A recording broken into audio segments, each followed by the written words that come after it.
Hey guys, as many of you know, I'm Christian, and I've been wanting to make a video for a long time speaking about Christianity, and kept putting it off. But today I watched Dennis Prager on Stefan Molyneux, and it brought it back. Yeah, I got to do it, got to get it done. Originally, when Varg Vikernes and the Golden One were having their little spat on about Christianity and got pretty heated, I had wanted to wade in and make a video, but at that time it was like a 2-week period I wasn't making videos, so I'm gonna do it today. And I'm gonna go back to Varg and the Golden One. Varg is very anti-Christian. He isn't just not Christian, he is anti-Christian. And he's a white nationalist, and he says you cannot be a white nationalist if you're Christian. The Golden One is a pagan, but he respects Christianity to an extent and accepts people who are Christian, and he's just not anti-Christian like Varg is. Varg is probably, I don't even know the whole reason he's so anti-Christian, but there's probably a lot of reasons for it. And the main reason for anti-Christianity is because people have seen it represented very poorly. Because the majority of Christians in the world aren't really Christian. They're just Christian in name, or they identify with Christianity. They're not necessarily practicing Christians. And then there's that common idea that religion has caused all the wars of the world, and Christianity is responsible for more murders than anything else, which is just absolutely not true. First and foremost, the Chinese Mao and the Russian Stalin were communist atheists, and they caused by far more deaths. And then we want to go into Christianity. The Catholic Church at one time caused a lot of deaths. And it wasn't really that much a war either. It was killing my people. When Martin Luther started reforming the church, they were killing Luther's people. Well, when Luther took power, eventually he got the upper hand on the Catholic Church in that area. He started killing the Anabaptists, burned them, drowned them, chopped their heads off, roasted them, every way possible. We have books from our background with thousands of stories of martyrdom of the Catholic Church and Martin Luther killing our people, because we believed that you should not baptize babies, that you should only baptize adults. And I don't hold a grudge against them. I mean, it wasn't because of the religion that they did that. It was because people kill people. It was because it wasn't the Christian theology that told them. The Christian theology, the modern Christian theology, is changed more and more. But the New Testament Christian theology is, you cannot be Christian if you don't believe New Testament. If you believe Old Testament and that kind of thing, well, maybe you can be Jewish or some other form, but you're not Protestant Christian. That is based on the New Testament, and the New Testament does not teach killing people. It teaches free will. Free will is the most important thing to God, and that's why the United States government was founded the way that it was, on small government. And Thomas Jefferson and some of the other founding fathers said this government will never work, only by a moral people, because without morality, this type of government can never exist. And it is because a moral people, a Christian people, hold themselves accountable and others accountable for their free will decisions. And if you do not have a God to dictate that, to set your ethics and morals, then you have to look to the state.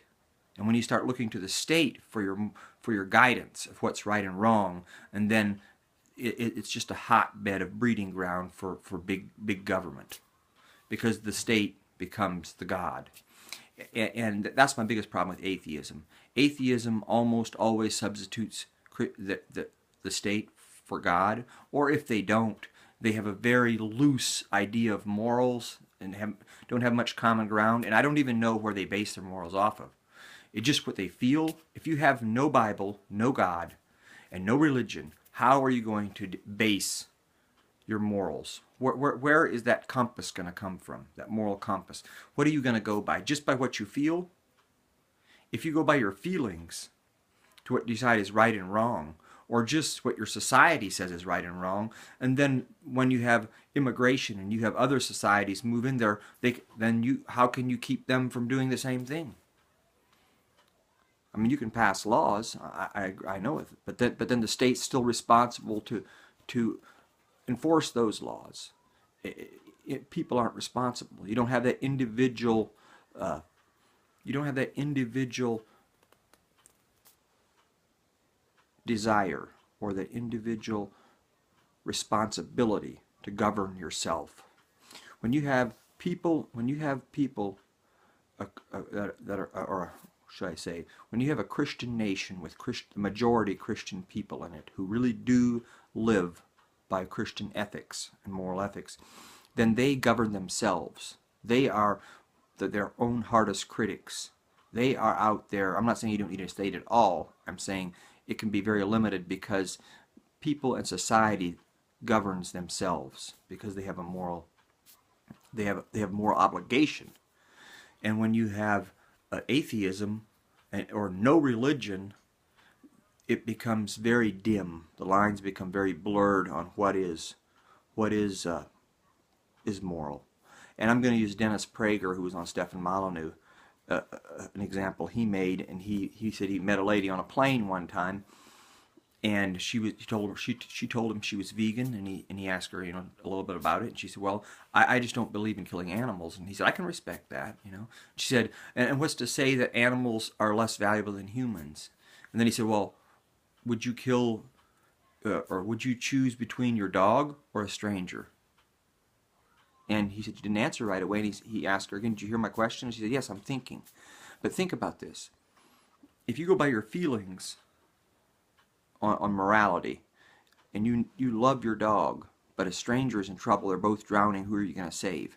And if there is no God and there is no afterlife, why would you save the person over your dog? You have no obligation whatsoever to save that person if you do not believe in a God or an afterlife. And this could become a very long video, but I'm going to go back to what has convinced me personally that there's a God. And where I started out at was researching people with near-death experiences. People who died like for 10 minutes and were brought back to life and had an experience. There's thousands of them every year. Thousands of people every year have what I call near-death experiences. Some of them their heart stops, some of them just nearly die, and they have an experience with a God and Jesus. It's very similar. Thousands and thousands of them, all of them different, all of them similar. And I reconcile that because I believe God is so vast and so different and has so many aspects of Him that no one's ever going to experience the exact same thing. But they're similar. And then you have some people that die on the operating table and they don't remember anything. I'm not saying they don't. They all have this experience, but there's thousands that do. And that gives you reason to believe that something is there. The other thing is there's thousands of examples of Muslims, radical Muslim terrorists. And I have a couple books on this. And they're very current, 2014, 2015.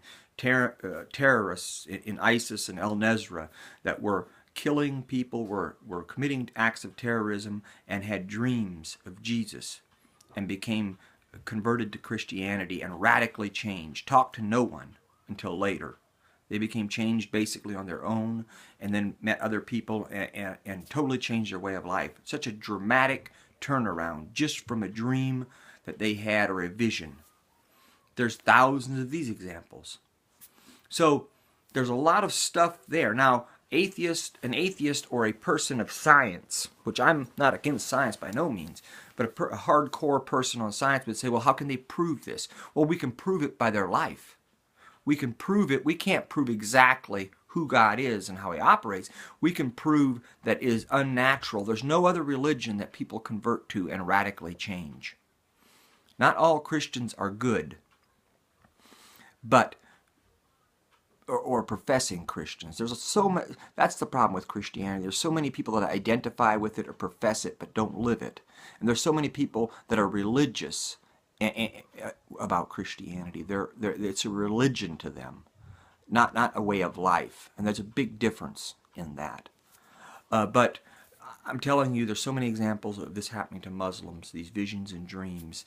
And then again, like Stefan Molyneux always says, the biggest thing is, without a God, how can society set ethics and morals absolutely to where we can walk? And when you start depending on the state, when you do no longer have a religion, but you start depending on the state to maintain laws and set ethics and morality, and then it becomes, the government gets more and more leans totalitarian, and Christianity is the founding of freedom.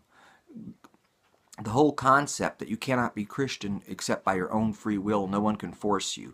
That's why Christians never hold a gun to someone's head and want them to convert like Muslims, because it doesn't do any good. They know it doesn't. It's own free will. What good does it do someone to convert to something they don't believe in? It's ridiculous.